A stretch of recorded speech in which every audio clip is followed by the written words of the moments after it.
I always encourage people, once they've identified a couple jobs, to maybe do informational interviewing, which is where you go and you find people who are actually doing those jobs and ask specific questions so that they can get a real feel for whether that's something they'd like to do.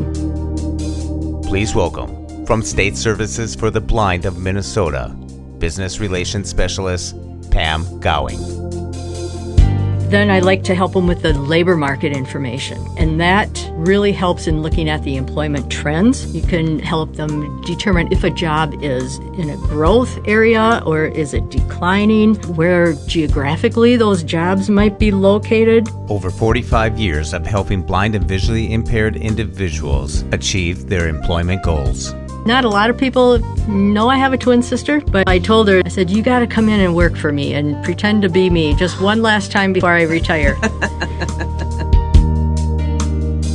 Nowadays, you really have to have computer skills if you want to look for work. Every application is submitted online. You have to upload your resume. Correspondence is through email. Pam works with businesses and helps educate them on the possibilities and abilities of the blind and visually impaired. I think attitude plays a big part. Motivation, certainly self-confidence and self-esteem is important. That's why I like to encourage young people to get out and volunteer, get a summer job, do a number of different things because it helps your self-confidence and your self-esteem, and that comes across when you're in an interview. For more podcasts with a blindness perspective, check us out on the web at www.blindabilities.com, on Twitter at blindabilities, and download the free Blind Abilities app from the App Store and on Google Play. That's 2 words, Blind Abilities. You can also enable the Blind Abilities skill on your Amazon device. Just say, Enable Blind Abilities. Put in a fair day's work. Put your time in, you do your job, but when you have to go above and beyond, you do it. Ultimately, working with Pam and State Services for the Blind to live the life and career that you want.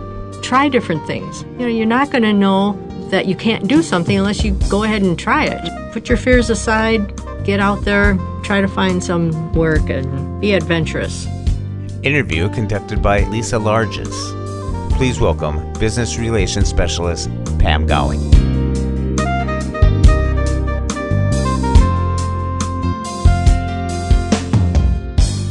I'm Lisa Larges, and I'm Outreach Coordinator at State Services for the Blind. As part of our celebration of National Disability Employment Awareness Month, it occurred to me that one of the people here at State Services for the Blind that probably knows most about employment for people who are blind or deafblind or visually impaired is one of our business relations specialists, Pam Gowan. And Pam is just about to retire after working at State Services for the Blind for 4 decades, right? 45 years, actually. 45 years. Pam knows a lot about our history as an agency, but especially Pam has a lot of experience and a lot of success stories to share about people who are blind, visually impaired, deafblind, finding employment, making a difference in the state of Minnesota. The other thing I want to say about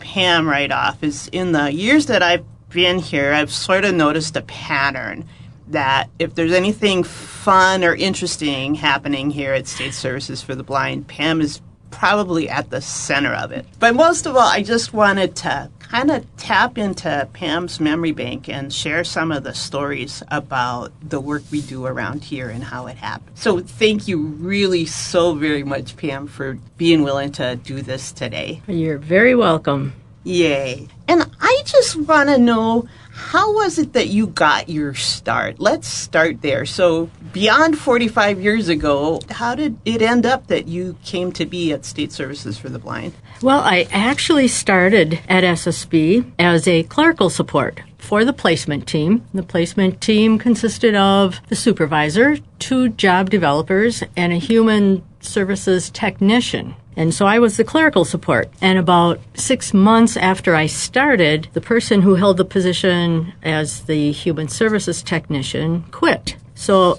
apparently I wasn't a real good clerical support person because they asked me if I wanted that job instead. So it sounded really interesting. I agreed to take that job and started as the human services technician, which was where I probably gained most of the knowledge I have now about accommodating jobs, because the job developers would go out, meet with employers, help convince them to hire blind people, and then on the day that they would start, I would start with them. It's at that time that you really start to realize what accommodations have to be made to make those jobs work. So I thought that was great fun, and I've been in the placement unit ever since. My job evolved because not only did I start on the job with folks, then I got more involved with making the actual employer contacts, trying to convince employers that blind people could work, and doing more and more of the whole placement process. So that's kind of how I got where I am today. I was kind of wondering if you would just kind of walk me through the process. So I'm a blind consumer looking for a job,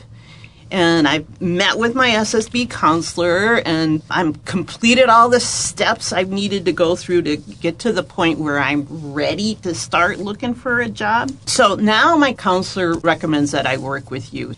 Take me through how you as a business relations specialist would work with me and help me find a job. Okay, this might get a little lengthy because what I'd like to do is cover everything that we might do with a person who is looking for work. Initially, we used to just get referrals from counselors of people who were ready to go to work. And that's changed some over the last few years because what we found is that folks really need help in identifying the right job for them, as well as looking at labor market and, all kinds of things that pertain to them getting work. Basically, what we do now, and we don't do the same thing with everybody because, of course, people come to us at different stages in their lives. But initially, if a person doesn't know what kind of job they want, we'll help them with interest testing to kind of just get their imagination going, if nothing else. Start researching some jobs. I always encourage people, once they've identified a couple jobs, to maybe do informational interviewing, which is where you go and you find people who are actually doing those jobs and ask specific questions so that they can get a real feel for whether that's something they'd like to do. I also encourage people to do research, like on the sites. There's ONET, CareerWise. Those are really good sites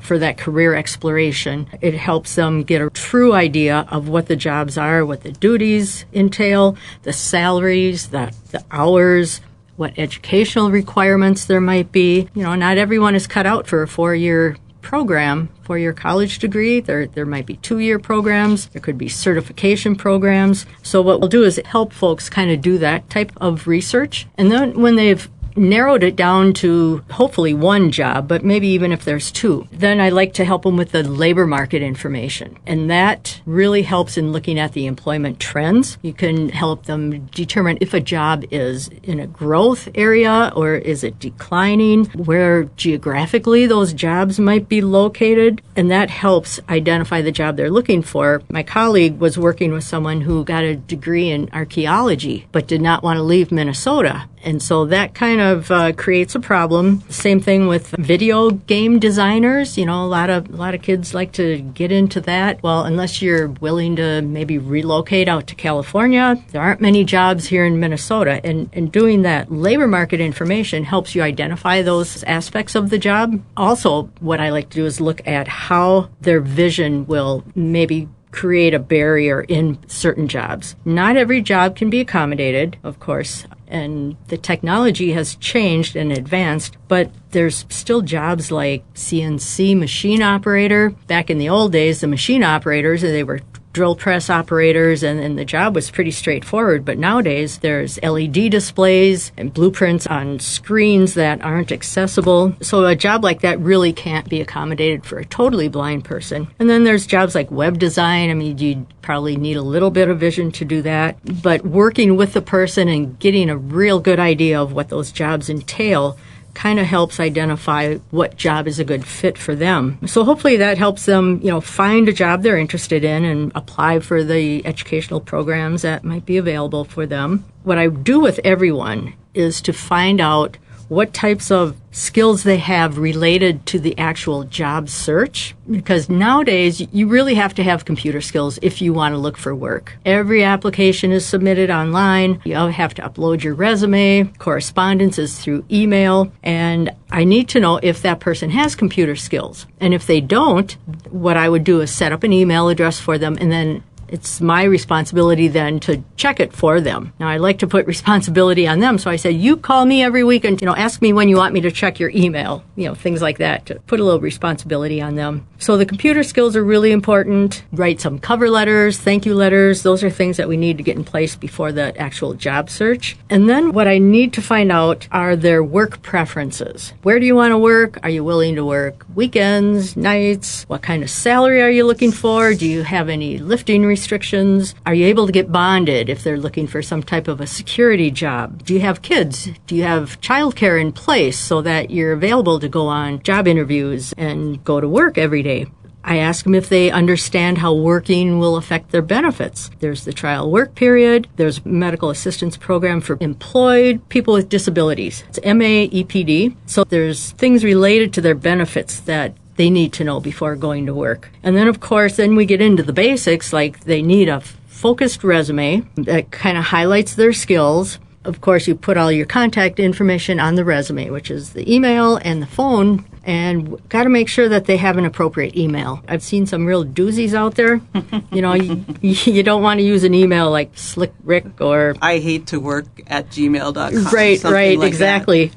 Yeah, there are some of that have been really interesting, but you really want to make sure that it's appropriate. And the same with an outgoing phone message. I called someone the other day, and the first thing I heard was a child screaming. And then she gave her outgoing message, and it's like, okay, we're going to address that one. Of course, they have to have, 3 current references. Then I talk to them about how comfortable they are interviewing, dealing with the whole disclosure thing. Do you want to tell the employer that you're blind? When do you want to tell them? How do you tell them? So we talk about all of that, and it's going to be different for every person. They all have different opinions, and they're all comfortable doing it different ways, which is fine. But I just want to make sure that they are able to address it comfortably and talk about their vision during the interview. So we'll do mock interviews with them. That's something available. What I do is encourage people to go out and apply for jobs that they're not interested in, because there's no pressure there, because if you blow the interview, so what? You didn't want the job anyway. And it gives them actual practice, real life practice. Our mock interviews here, we try to make as real as possible, but they're still not. It's not like interviewing for a real job.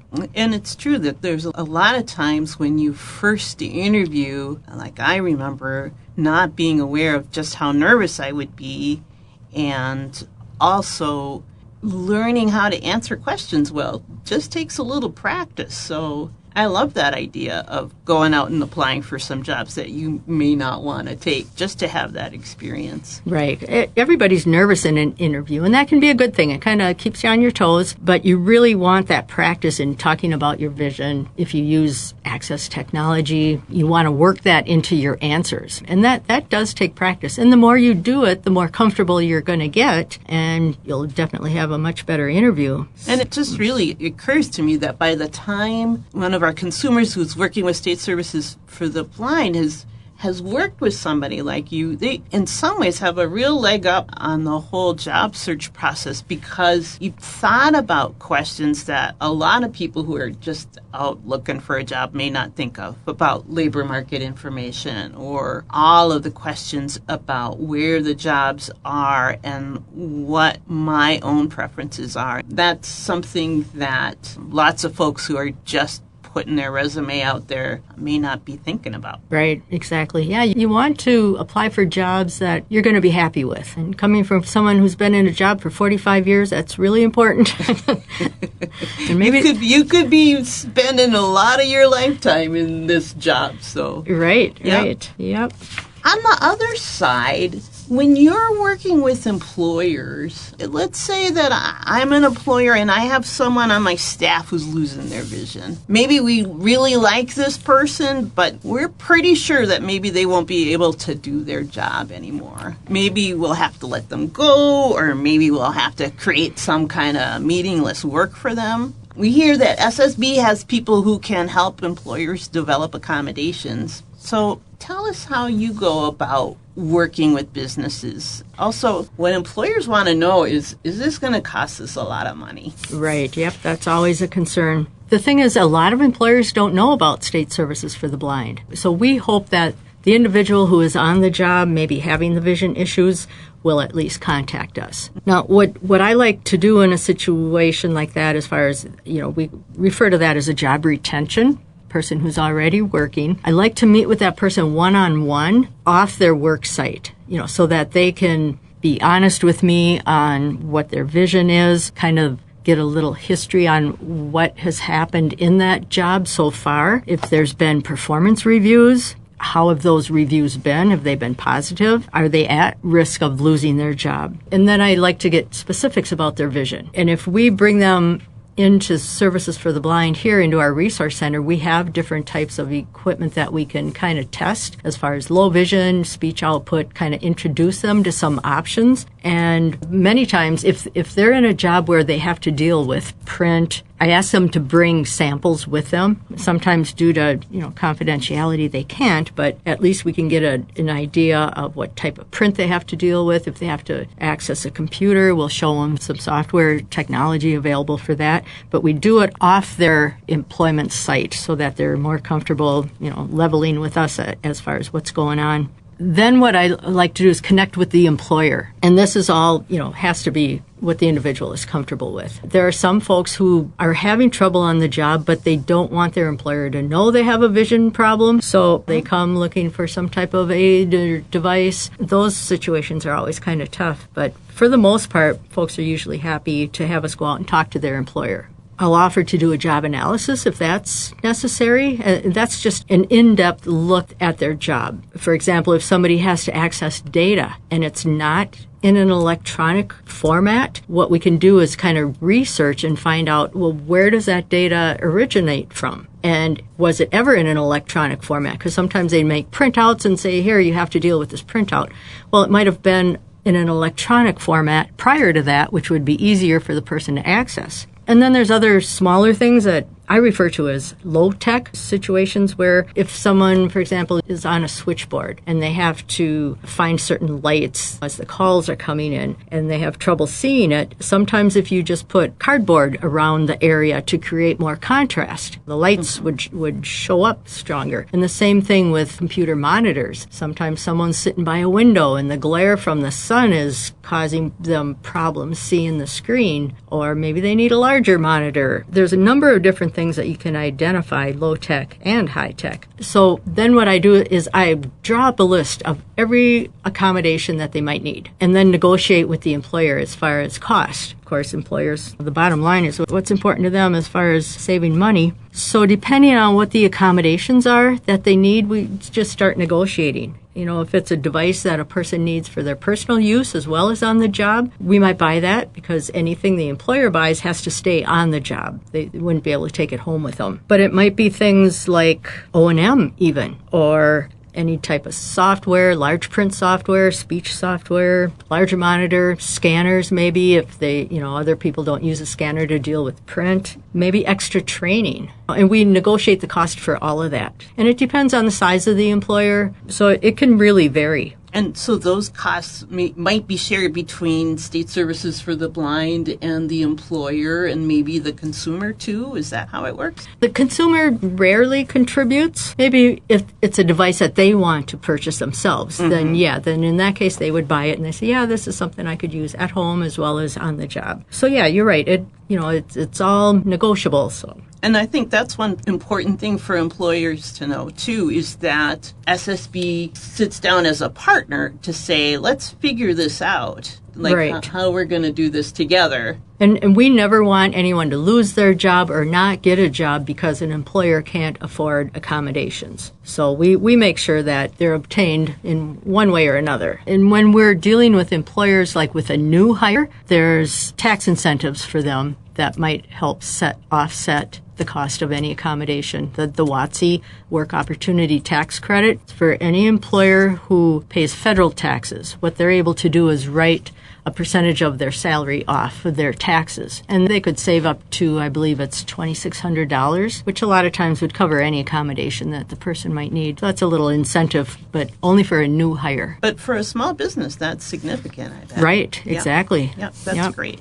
I know as a blind person that in the years that I've been working, boy, technology has come along and changed the way I work in really profound ways. One of the things I love about talking with you, Pam, is just some of the great stories you've had about in the past, how you've had to make adaptations before technology came along to do a lot of the things that were just a lot harder back in the day. But I'm just wondering, can you just talk a little bit about how accommodations have changed and what stayed the same and what's possible now that you couldn't have imagined maybe 45 years ago or 15 years ago for that matter? Right. Yeah, back in the early days before electronics and computers and everything, accommodations were you had to make them yourself. And really, that was the most fun for me. I remember when I first started, the very first accommodation that I was even aware of, and it might have been the only one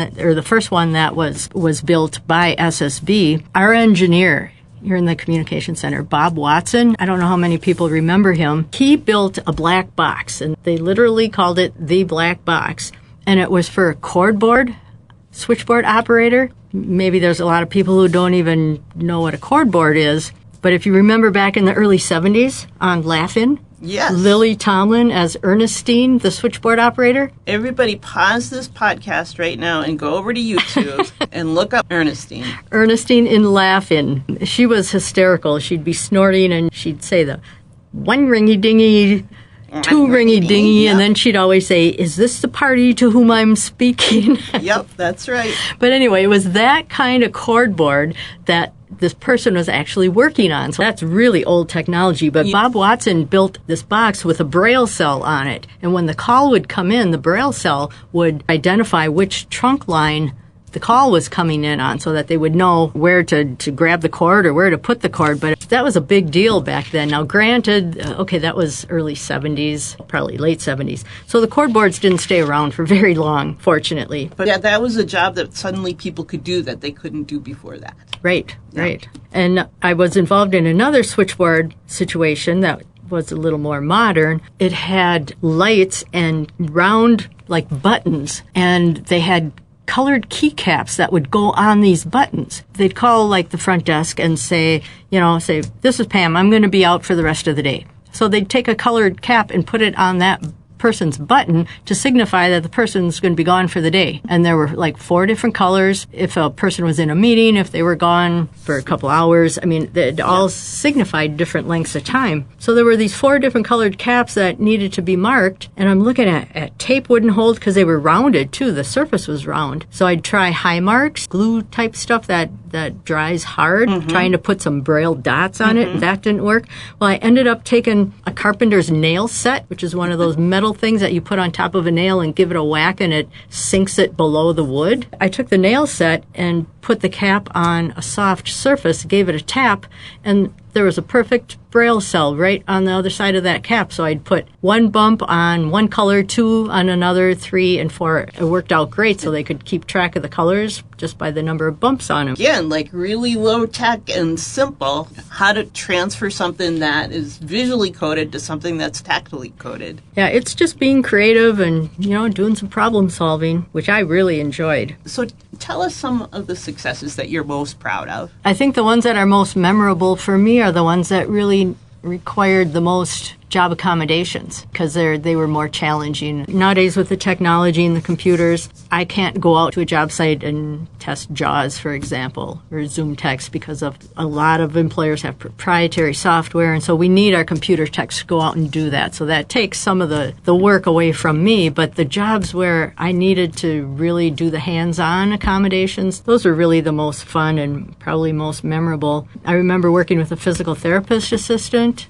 and she needed to initial every day that she completed a session for someone, and it could be any day of the month. So I made a plastic template, cutting out 31 little squares using an X-Acto knife, And so that made her job feasible for her to do. It makes you feel good when you come up with solutions that help people to. Right. And I mean, that's just like a tiny little part of her job, not even sort of essential to the real skills that she needs, but something that she needs to do all of the time. So, right. Over the years, have you noticed, are there certain character traits that would increase somebody's likelihood of success in the job search process? I think attitude plays a big part. Motivation, certainly self-confidence and self-esteem is important. That's why I like to encourage young people to get out and volunteer, get a summer job, do a number of different things because it helps your self-confidence and your self-esteem. And that comes across when you're in an interview. If you're a confident person, that's going to come across to the employer. So I think those things are really important. And I think it helps have a good sense of humor. Certainly, I try to have a sense of humor and just have a nice personality. Employers look for people who can get along with their other staff, too. I think that's one of those intangible things that when you go in for a job interview, somebody's sitting there thinking, do I basically like this person? Do I think they'd fit in here? Yep, that having a nice personality is really important. When I talk to people about interviewing, for example, nowadays employers are much more aware of the ADA and what questions they can and can't ask. But every once in a while, you might get an employer who asks what I call an illegal question because they're curious maybe about a person's vision. So if they ask a question like, well, how long have you been blind or how did you go blind? Those are illegal questions, but you don't want to say that's illegal. I don't have to answer that. I mean, you can't be rude about it. So I try to instruct people on how to deal with that. I tell them to say, well, I'd like to get into that with you, but I know your time's important, so I'd rather spend our time today talking about the job and my qualifications. So that's where the practice comes in, too, where you kind of try to redirect them but still be very pleasant about it. Yeah, that's a nice way to just kind of quietly turn it around. Mm-hmm. Yeah. Right. Are there ways that you've helped people build their confidence? And I bet there are times when you just watched people's confidence just skyrocket, too. Right. In fact, I met with somebody this morning for a mock interview. The person has no work experience, no self-confidence whatsoever. So we went through the interview, and he actually did quite well. So you point out all the things that he did well, and that helps. And, you just kind of encourage people, let them know that they've got something to offer an employer. I mean, everybody has skills, and even if you don't have actual work experience, you've developed what we call transferable skills just from everyday life. And certainly for a blind person, they've been through a lot of situations where they've had to do problem solving and had to be resourceful. And you point out those things that they've actually done, whether it's through school or, outside of school, and just help them identify those skills. And that usually helps. Why have you stayed here for 45 years? What have you loved about your job here? Well, I think mainly the variety.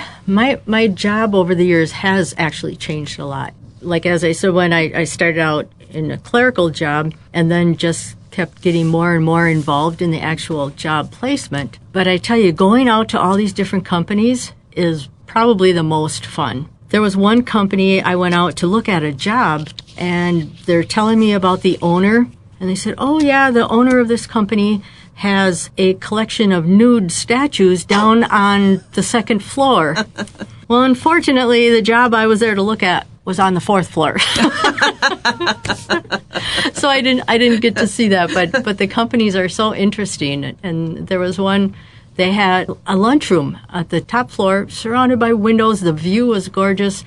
This whole lunchroom was fully stocked. They had a couple of refrigerators, and there was fruit and veggies and microwaves and pizzas, and it was open to all the employees. You just go up there and, it was wonderful. So seeing the different work environments was certainly fun. But really, my job early on, where I worked with everybody who started their job on those sites, you never knew what you were going to encounter and how, what problems you could solve. So it was just really fun. And my job is never the same every day. There's always something different. And I think that's mainly why I've stayed here for so long, because I've really enjoyed my job and the variety is amazing. How has the field of rehabilitation changed, and what's been positive about that, and what's more difficult about that? Well, the positive things in rehab has certainly been the ADA, the Americans with Disabilities Act. Employers are much more knowledgeable now about their responsibility and accommodating people with disabilities. That's a positive thing. The other positives might be that we have more resources for training. Years back, adjustment to blindness training at some of these facilities wasn't available. I mean, you'd go and you'd contract with maybe a cane travel instructor, for O&M, or maybe some independent living skills. They'd go out to somebody's home where now we've got, excellent training programs in that area. And the same with technology. We've got resources for teaching people how to use, various access technology and accessing a computer. So those types of resources have certainly made things a lot more positive. But it's still difficult to convince employers that blind people can work. Blindness is kind of a low incidence. They're not real familiar with blindness. So when I talk to employers, they can be so amazed that, oh my gosh, a blind person can take a bus, or can they really make coffee? And they're so amazed. And I try to use an example. I ask them, I said, do you ever get up in the middle of the night to go to the bathroom? And they say, oh, well, yeah, and on occasion. I said, well, do you turn on every light to get there? It's like, well, no. It's like, it's part of your routine. Mm-hmm. You kind of learn to do things in a different way and without vision when you're not even thinking about it. So blind people, just like everybody else, they just have alternative ways of doing things. They can get the things done, but it's still, that is the difficult part. It's kind of an educational thing that you have to do with employers. I remember somebody went on an interview and the employer didn't know the person was blind. And so came out to meet him and saw he was blind, and they didn't even grant him an interview. They said, well, I'm sorry, this job can't be done if you're blind. Mm-hmm. So he notified me, and I made a call to the employer, nicely called, introduced myself, and, said I wanted to talk about the job. And she said, well, I really don't think this job could be done by a blind person because all of it is on the computer. She must have thought I was nuts because I said, oh, that's perfect. That's going to work out great. But yeah, you just kind of talk to them and say, can we just have an opportunity to come out and test your system? But it does take that extra effort to convince these employers to give somebody a chance, because they've got excellent skills. Do you have kind of a philosophy about your work? What are the things that are most important to you? I would say put in a fair day's work. Put your time in, do your job, but when you have to go above and beyond, you do it.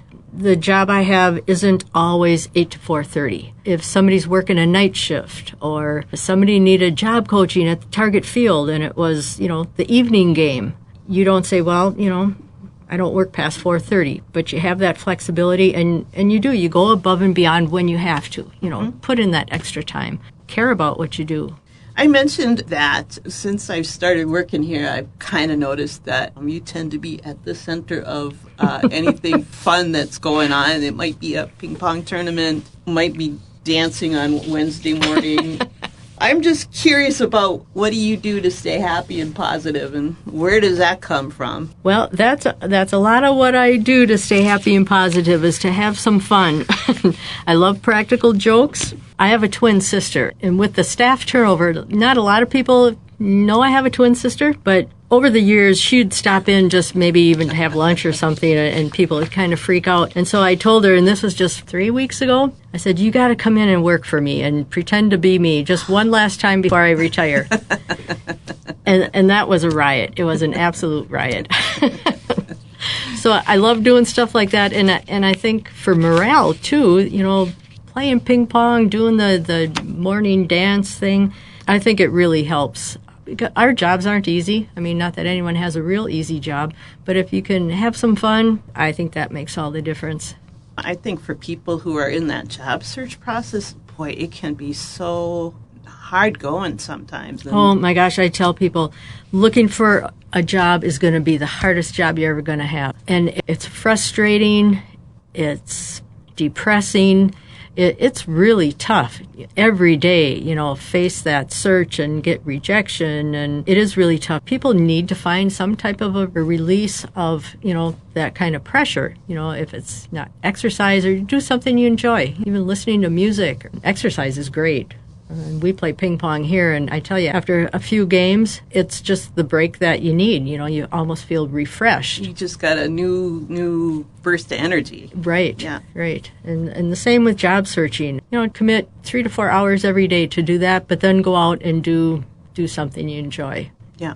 What's next for you? What are you going to do in retirement? Well, I've been giving that a lot of thought lately.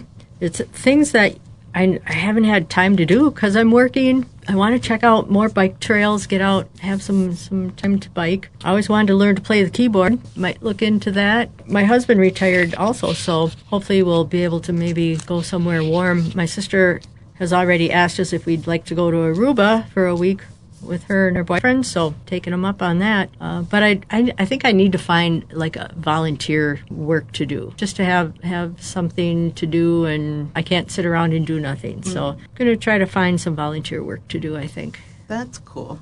What would you say to a young person who's blind, and what advice would you have for them? Well, I always encourage young people, especially high school students, to get a volunteer job or a summer job. A volunteer job, I think, is beneficial as a paid job. It's work experience. It helps them, gain that self-confidence. And the thing is, I would also encourage them to try different things. You're not going to know that you can't do something unless you go ahead and try it. Put your fears aside, get out there, try to find some work, and be adventurous. Yeah, I think that's right. Like you don't know what you can or can't do until you tried it, and that's how you should build a knowledge base of what your skills are. And make sure you get those fundamental skills that you need. Get out there, practice O&M, your travel with your cane, taking the bus. Those are all things you need to learn to be successful, to go to work and to be independent. Try cooking meals, and we have training programs that'll help people learn that, and once you learn it, practice it. Any other secrets you want to reveal, or any other things you want to say? Anything that you wanted to get off your chest for the last 45 years? I better say no.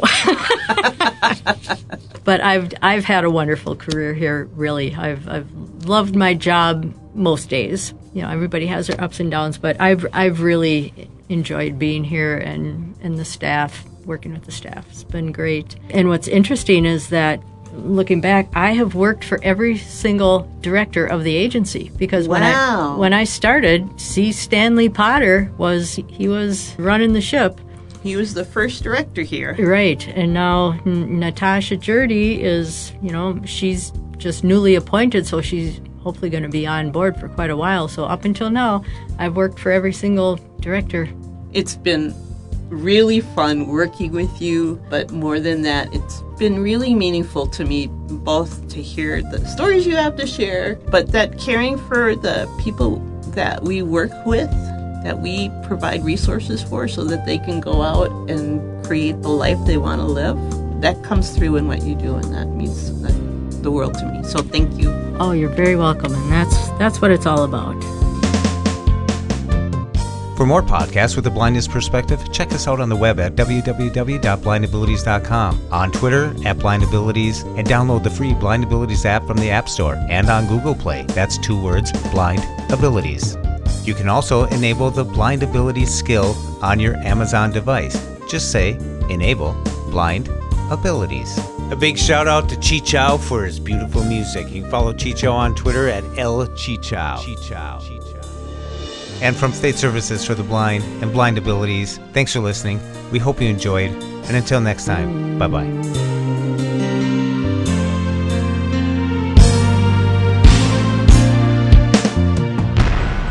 When we share what we see through each other's eyes, we can then begin to bridge the gap between the limited expectations and the reality of blind abilities. The realities of blind abilities.